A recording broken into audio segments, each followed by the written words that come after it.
बहुत सारे सुअर मिजाज लोग मुझे चीन का समर्थक कहते थे।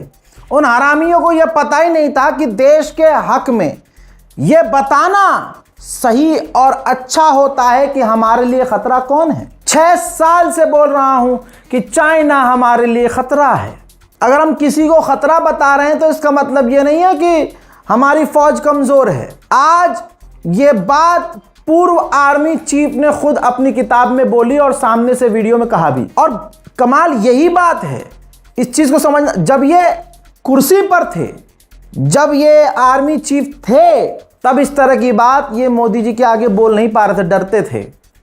आज जब ये पूर्व हो गए हैं। 3-4 दिन से आप सोशल मीडिया पे इस किस्म के वीडियोस देख रहे होंगे।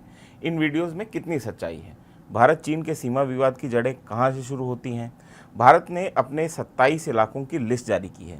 इस लिस्ट को अभी जारी किए जाने की वजह क्या है? रहा है जो बड़ी बड़ी खबरें हैं एक ही वीडियो के अंदर आपके सामने। वहीं सोमालिया के करीब, या यूं कहें कि अब इंटरनेशनल वाटर में लुटेरों का प्रकोप बढ़ गया है। कल एक सोमालिया के करीब समुद्री जहाज हाईजैक किया गया सोमालिया के गुंडों के द्वारा, समुद्री गुंडों और लुटेरों के द्वारा, जिसमें 6 भारतीय थे। आज यमन के करीब सोमालिया के समुद्री लुटेरों ने एक और जहाज हाईजैक कर लिया जिसमें भी भारतीय थे। अब दोनों जहाज़ों को मिलाकर 22 भारतीय जो उस जहाज पर थे। तुर्की और चीन के बड़े बड़े मिलिट्री जहाज उतरे हैं और वहाँ पाकिस्तान के आर्मी बेस पर भी नज़र आए हैं और कुछ चीज़ वो लेके आए हैं। खुलासा ये हुआ है J-16 चाइना का फाइटर जेट J-16 तुर्की और चीन के मिलिट्री एयरक्राफ्ट पाकिस्तान से अपने जहाज़ों में भरकर इजिप्ट ले गए हैं, इजिप्ट को डिलीवर किए हैं। और पाकिस्तान ने कई तरह के हथियार भी इजिप्ट को तुर्की और चीन के मिलिट्री एयरक्राफ्ट की मदद से पहुंचा दिया है। हो सकता है कि इसको घुमाया जा रहा हो, झूठ बोला जा रहा हो, पाकिस्तान इसको छुपा रहा हो, लेकिन जो रिपोर्ट है तो ये रही रिपोर्ट भाई, एनडीटीवी इंडिया की है रिपोर्ट। पाकिस्तान नहीं चीन अहम चुनौती, शांति चाहते हैं तो युद्ध के लिए तैयार रहना होगा। एक्स आर्मी चीफ नरवणे का बड़ा बयान। दोस्तों, पुणे के अंदर यह बयान दिया है। इन्होंने कई किताब लिखी है। इनकी किताबों के अंदर ऐसी ही बातों की वजह से कई तरह के संसद में हंगामे हुए, सवाल उठे। अब नरवणे साहब ने साफ साफ बताया है कि देखिए, हमारा पूरा ध्यान पाकिस्तान पर है क्योंकि पाकिस्तान आतंकी गतिविधियों में लिप्त रहता है। लेकिन ग्राउंड रिपोर्ट यह है कि कई परिस्थितियों में और कई जगह हमारे लिए चीन बड़ा खतरा है और हमें चीन को दिमाग में रखकर हमेशा शांति अगर चाहिए तो युद्ध के लिए तैयार रहना चाहिए। बहुत सीधी और कटाक्ष बात करी है इन्होंने, बहुत सीधी सीधी बात।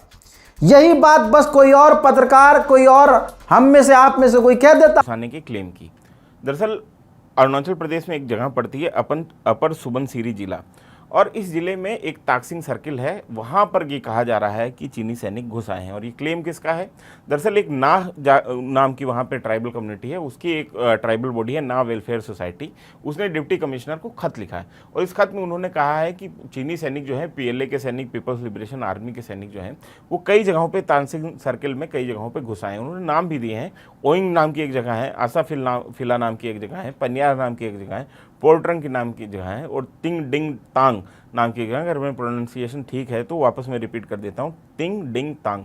तो ये इन जगहों पे इनका कहना है ना वेलफेयर सोसाइटी वालों का कि यहाँ पे चीनी सैनिक न सिर्फ घुस आए हैं बल्कि अपने कैंप भी बना रहे हैं। और उनका ये कहना है कि हमारा जो एंसेस्ट्रल ग्रेजिंग लैंड है, जो पीढ़ियों से जिन चारागाहों में हम अपने जानवर चराते आए हैं, उन पर खतरा है क्योंकि वहाँ पर लगातार जो है चाइना इंक्रोचमेंट कर रहा है। अब यहाँ पर आपको एक बात ये समझनी पड़ेगी कि चाइना का बॉर्डर को लेकर जो अप्रोच है उसको कहते हैं हम सलामी स्लाइसिंग अप्रोच।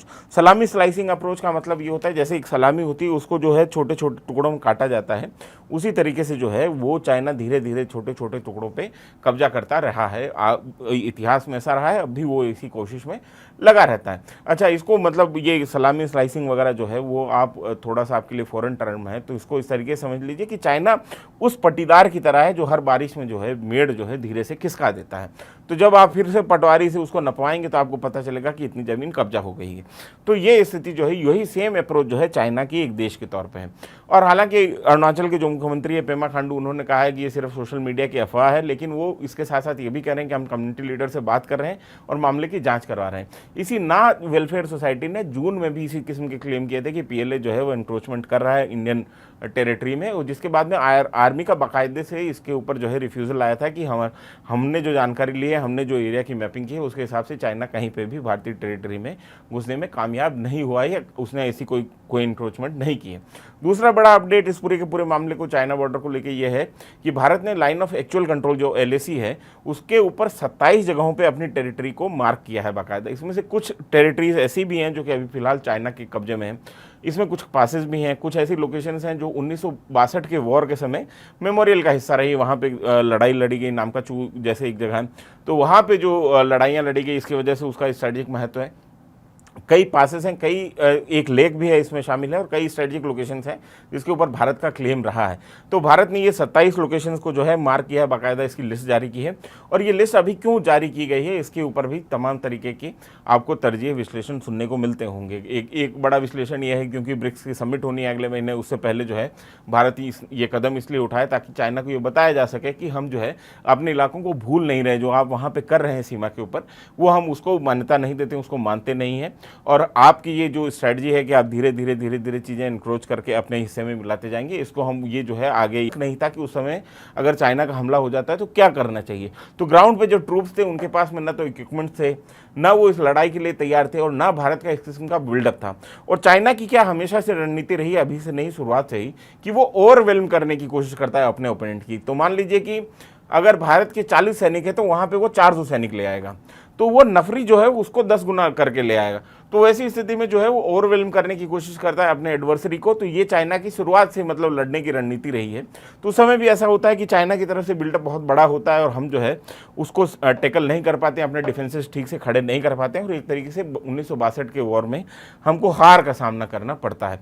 और उसके बाद में चाइना जो है 17 दिन के 18 दिन के वॉर के बाद में अपने आप ही जो है यूनिलैटरली वो सीज फायर की घोषणा कर देता है, और उसके बाद में पीएलए जो है वो अपने पुराने पोजीशंस पे वापस चली जाती है। तो इसका मतलब ये हुआ कि 1962 के युद्ध में जो सीमाएं तय कर ली गई थी उसके ऊपर भी चाइना की सहमति मानी जानी चाहिए, क्योंकि आप ही इन्वेड किए थे और आप ही वापस जाके स्टेटस को में चले गए, तो आपने वो सीमा मानी, उसी सीमा के आधार पे आप उससे पीछे गए। नहीं तो अगर आप वो सीमा नहीं मान रहे होते तो सीमा से आप पीछे नहीं जाते। तो ये एक दूसरा तर्क है। तीसरा तर्क भारत की तरफ से ये दिया जाता है कि तिब्बत और भारत के बीच में एक बहुत वैधानिक लीगल समझौता है जिसके ऊपर दोनों पार्टीज ने सिग्नेचर किए थे। हालांकि चाइना की तरफ से ये आरोप लगाया जाता है, जो कि एक फैक्चुअली सही भी है, कि 1937 तक जो है ब्रिटिश इंडिया की तरफ से कोई भी नक्शा जो है मैकमोहन लाइन के साथ जो है जारी नहीं किया गया था भारत और तिब्बत का। 1937 में जो है पहली बार ये नक्शा जारी होता है, और 1938 में जो है ब्रिटिश इंडिया जो है ब्रिटिश एम्पायर पहली बार शिमला कन्वेंशन का डॉक्यूमेंट जो है उसको पब्लिक करते हैं। तो 1914 से लेकर 1937 तक घटाघोप की स्थिति होती है। दूसरा जो चाइना का पॉइंट है वो ये है कि क्योंकि तिब्बत जो है वो उसके पास में ये ऐसे लीगल राइट ही नहीं थी कि वो बायलैटरली ब्रिटिश इंडिया के साथ में कोई समझौता कर सके, तो इस तरीके से वो अवैध है। दूसरी तरफ भारत का ये कहना है, भारत के जो तर्क है वो ये है कि ब्रिटिश इंडिया के साथ में जो समझौता हुआ तिब्बत का, तिब्बत क्योंकि उस समय सोवरेन स्टेट था, एक खुद मुख्तार एक संप्रभु देश था, और उसके साथ में भारत का बायलैटरल टाई जो है वो बिल्कुल लीगल डॉक्यूमेंट है, लीगल तरीके से किया गया है। दूसरी बात जो भारत की तरफ से ये कही जाती है कि जो सदियों से, मतलब आज से नहीं, आज से 2000 साल पहले से हिमालय जो है वो चाइना और भारत के बीच में एक नेचुरल बाउंड्री रहा है, और उसी आधार पे जो है ये बाउंड्री इसको मानते हुए और उस नेचुरल बाउंड्री को ही आगे ले जाया जाना चाहिए। तीसरा भारत का ये कहना है कि जब ये समझौता हुआ भी उस समय भी जो चाइना की आपत्ति थी वो इनर लाइन को लेकर थी, आउटर लाइन को लेकर नहीं थी। तो जो इनर लाइन की आपत्तियाँ उनको आपने वैसे ही अपने इलाके में मिला लिया है तो आपत्तियाँ वैसे ही खत्म हो गई। जो आउटर लाइन जिसका समझौता था उस समय भी उसका जो उस समय का चाइनीज रिप्रेजेंटेटिव था उनका उसके ऊपर कोई आपत्ति खास थी नहीं। तो ये जो है गैर जरूरी विवाद है जो चाइना की तरफ से खड़ा किया जा रहा है। तो ये जो है भारत और हमने चाइना के तर्क जो है मैकमोहन लाइन को लेके समझ लिए। अब हम बात करते हैं कि जो बार बार हमारे पास में ये सूचना आती है कि कई जगहों पे चाइना अंदर घुस गया है, कई जगहों पे कुछ बात आती है, इसी किस्म की खबरें जो हैं लगातार चाइना में भी छप रही होती हैं, जहाँ पे ये कहा जाता है कि भारत जो है उसने वो इंक्रोचमेंट कर रहा है, वो चाइनीज सीमा के अंदर घुस गया है और इस किस्म की खबरें। ये दरअसल इस पूरी की पूरी खबर के पीछे की वजह ये है कि पूरी एक जो मैकमोहन लाइन और खासतौर पर ईस्टर्न वेस्टर्न सेक्टर का जो इलाका है, जो लद्दाख वाली सीमा है, वहाँ पर भी एक पूरा इलाका है जहाँ पे डीमार्किंग नहीं है, जहाँ पे भी सीमा तय नहीं है। ये पाकिस्तान की सीमा नहीं है और बांग्लादेश की सीमा नहीं है जहाँ पे हमने को एक एक इंच का पता है, जहाँ पे हमारे पास में बाड़बंदी हो रखी है, फेंसिंग हो रखी है, हमारे ऑब्जर्वेशन पोस्ट हैं, हमारी डिप्लॉयमेंट है, वैसा नहीं है। चाइना के साथ में एक तो टरेन बहुत मुश्किल है, दूसरी बड़ी दिक्कत यह है कि वहाँ पे डिमार्किंग नहीं है, किसी को पता ही नहीं है सीमा क्या है।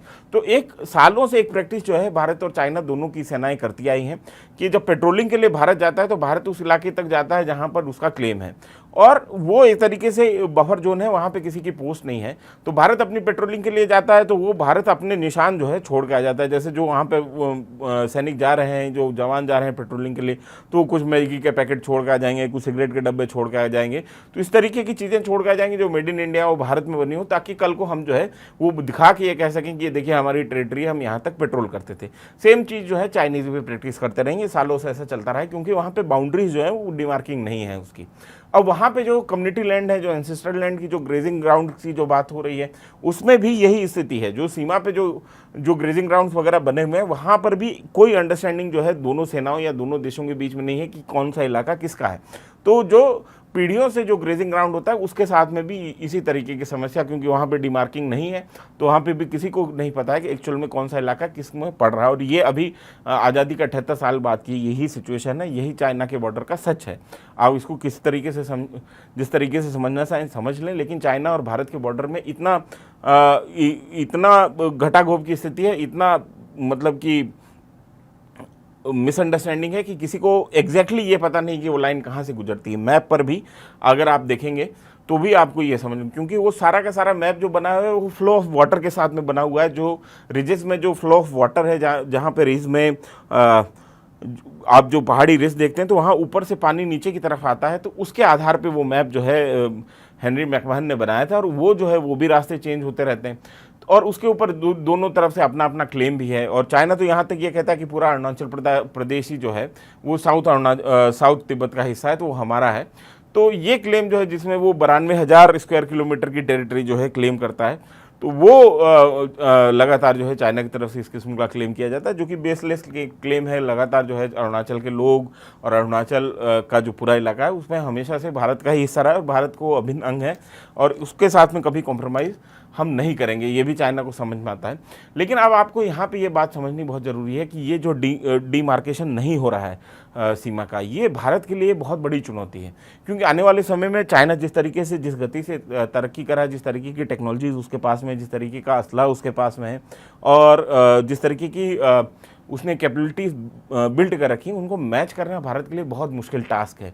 और ये 10 साल में, 15 साल में स्थिति ये जो है इसमें और भी ज़्यादा गैप जो है भारत और चाइना के बीच में आ सकता है, बहुत संभावना इसकी भी बनती है।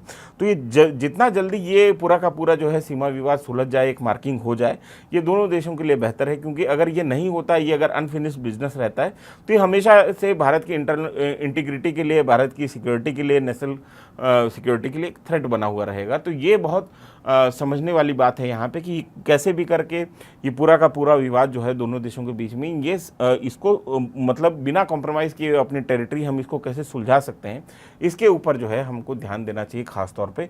तो आज की वीडियो में हमने आपको समझाने की कोशिश की कि मैकमोहन लाइन और मैकमोहन लाइन से जुड़ा हुआ विवाद क्या है, क्योंकि अक्सर में जब चाइना के बारे में बात होती है भारत में, तो बहुत सतही तरीके से बात कर ली जाती है, कोई इस विस्तार से बात नहीं करता है कि दरअसल मैकमोहन लाइन को लेके दोनों देशों के बीच में जो है क्या मिसअंडरस्टैंडिंग है, या क्या समझ का फ़र्क है, क्या समझ का फेर है, और उसकी जड़ें कहाँ तक जाती हैं। तो ये समझना बहुत ज़रूरी है। ये समझे बिना जो है हमको भारत और चीन का सीमा विवाद समझना बहुत मुश्किल होगा। और बाकी जो है हमने, क्योंकि ये वीडियो लंबा था, टॉपिक लंबा था, तो हमने इसको सोचा कि इस टॉपिक को 2-3 वीडियो में कवर किया जाए, सिलसिलेवार तरीके से कवर किया जाए, क्योंकि अक्सर भारत चीन का जो सीमा विवाद है उसके ऊपर बहुत मतलब ऐसे स्वीपिंग रिमार्क किस्म की जो है बातें कर दी जाती हैं। कई जगहों पर ये जो सेंसेशनल बातें की जाती हैं कि भारत की सीमा में चीन घुसाया है, या चीन की सीमा में भारत घुसाया है, या इस तरीके की बातें, 19 किलोमीटर कब्जा कर लिया, 21 किलोमीटर कब्जा कर लिया, ये कब्जा कर लिया। तो इस किस्म की खबरें चलती हैं, लेकिन कोई भी जाके इसको एनालाइज करने की कोशिश नहीं करता कि दरअसल ये विवाद क्या है, इस विवाद की क्या जड़ें कहाँ हैं और किस तरीके से ये विवाद सुलझ सकता है। तो हमने इस वीडियो को इस पूरे के पूरे टॉपिक को कई वीडियोज़ में, 2-3 वीडियोज़ में जो है हम लेके आएंगे, आपको समझाएंगे, क्योंकि अभी वेस्टर्न सेक्टर में लेह लद्दाख में चाइना के साथ में हमारा क्या विवाद रहा है वो भी हमको समझना बहुत ज़रूरी है। 19